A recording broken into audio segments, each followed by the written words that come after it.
여러분께서는 지금 CBS 라디오 김현정의 뉴스쇼를 함께하고 계십니다. 초미세먼지, 건강에 안 좋다는 건 상식이죠. 근데 어디에 어떻게 안 좋은 건지 여러분 구체적으로 알고 계십니까? 저도요, 막연히 폐에 안 좋겠지 이런 생각은 합니다만 과학적인 어떤 통계치를 본 적이 없어서요. 궁금하던 차였는데 WHO 공인 방식을 적용한 첫 국내 공인 통계가 나왔답니다. 이 통계에 따르면 초미세먼지로 1년에 12,000명이 조기 사망할 수 있다. 그리고 초미세먼지로 인한 질병 1위는 폐질환이 아니다. 이런 내용을 담고 있다는군요. 자, 오늘 화제 인터뷰 이 연구를 진행한 분, 서울대학교 의과대학 예방의학과 홍윤철 교수를 연결해서 직접 좀 들어보죠. 홍 교수님 안녕하세요. 네, 안녕하십니까. WHO 공인 방식을 적용한 첫 국내 통계다. 이게 어떤 식으로 연구하신 겁니까? WHO 및 이제 국제기구에서 예. 질병 부담이라고 우리가 얘기하는데요. 예. 미세먼지가 질병 또는 사망에 얼만큼 영향을 미치는지에 대해서 세계적으로 통일된 어떤 방법을 이제 만들어 놨고, 누구나 이제 수명이라고 하는 게 있는데, 예. 미세먼지가 만일 없었다면 살 수 있는 나이가 있을 거고, 그렇죠. 그거보다 얼만큼 미세먼지 때문에 일찍 사망하느냐, 이걸 본 거죠. 그러면은 2015년 한 해 동안 돌아가신 분들 중에 12,000명이 이거다 이렇게 된 거예요? 그렇죠. 아니 근데 그분들이 돌아가신 게 초미세먼지 때문인지 뭐 다른 이유 때문인지 이걸 어떻게 압니까? 이미 돌아가셨는데? 근데 12,000명이라고 하는 것은 개별 사람들이 미세먼지 때문에 사망했다기보다는 예. 전체 사망 중에서 이 정도의 분율이 미세먼지로 인해서 사망한 것이다. 예. 어떻게 보면 통계적인 수치다 이렇게 얘기할 수 있고요. 여러 가지 질병이 있지만 초미세먼지 때문에 그 질병을 얻은 분들 추정해보니 12,000명이 된다. 그렇습니다.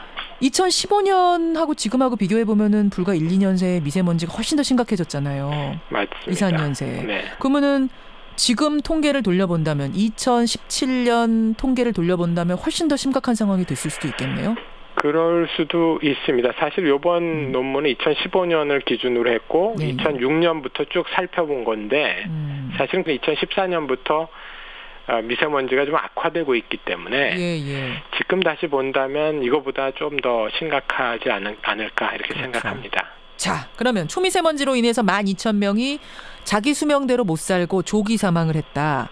이들이 초미세먼지 때문에 앓게 된 그 질병은 뭔가, 요게 궁금한데요. 네.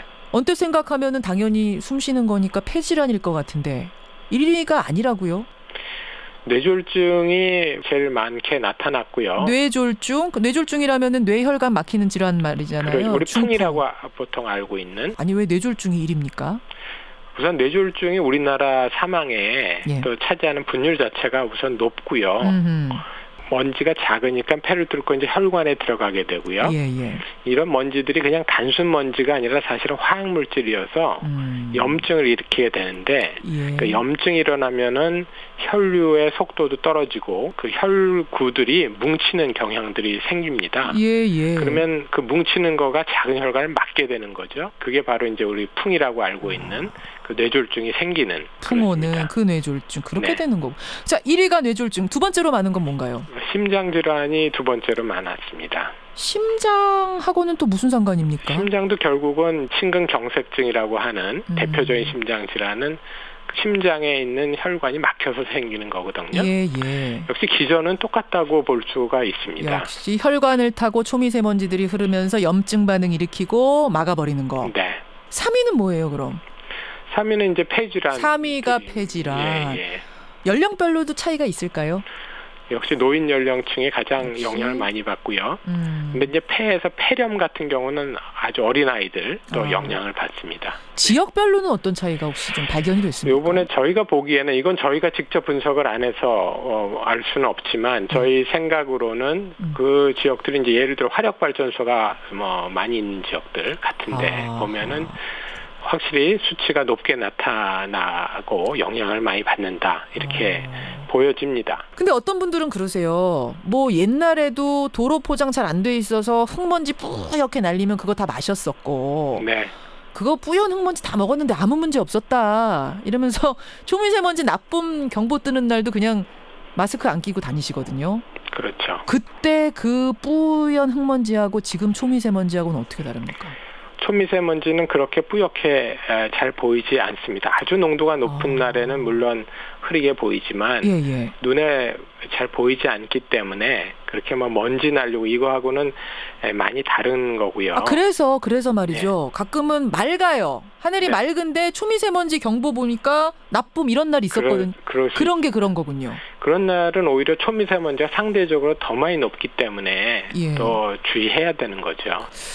이제 여름으로 접어들면서 봄보다 육안으로 봤을 때는 미세먼지 덜한 것 같다. 미세먼지 때문에 고생하는 계절은 끝난 거 아니냐 이런 말들 하시는데 그럼 지금 교수님 설명대로라면은 초미세먼지 나아지는 거 아니네요.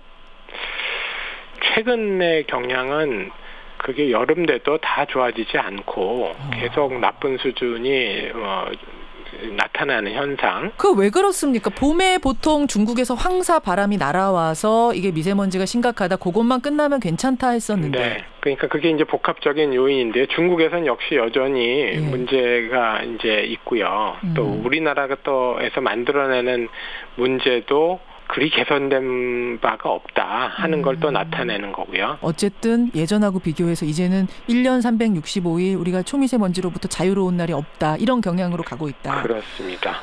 그래서 이런 연구가 더 귀하고 대안들이 만들어져야 되는 걸 텐데 일단 대책 뭐가 있습니까? 그게 잘 없다는 게 사실은 제일 어려운 점이죠. 네. 그런데 어쨌든 개인적으로 이런 이제 경보, 예보 잘 듣고 생활 속에서 이제 마스크 끼는 거. 또 최근에는 그 공기청정기도 그 어느 정도 효과가 있다. 이제 이런 연구들도 많이 있기 때문에 이제 그런 것들이 개인적으로 할 수 있는 것이고. 아니 마스크 끼는 거 말이에요, 교수님. 네. 그 도움이 되긴 되는 거예요? 마스크를 잘 끼면 확실히 도움이 되죠. 잘 낀다는 게 어떤 의미입니까? 잘 낀다는 것은 그 코랑 입에 딱 맞아서 바람이 옆으로 들어오지 않게 하는 거가 이제 잘 끼는 거고요. 사실 마스크를 잘 끼면 호흡하는 거는 조금 불편할 수는 있습니다. 그렇죠. 사실 저도 마스크 귀찮아서 잘 안 끼거든요. 끼면 너무 불편해서 정말 눈으로 보기에 안 좋은 날 아니면 잘 안 끼게 되는데 챙겨야겠네요. 이거 필수로 챙겨야겠네요. 네.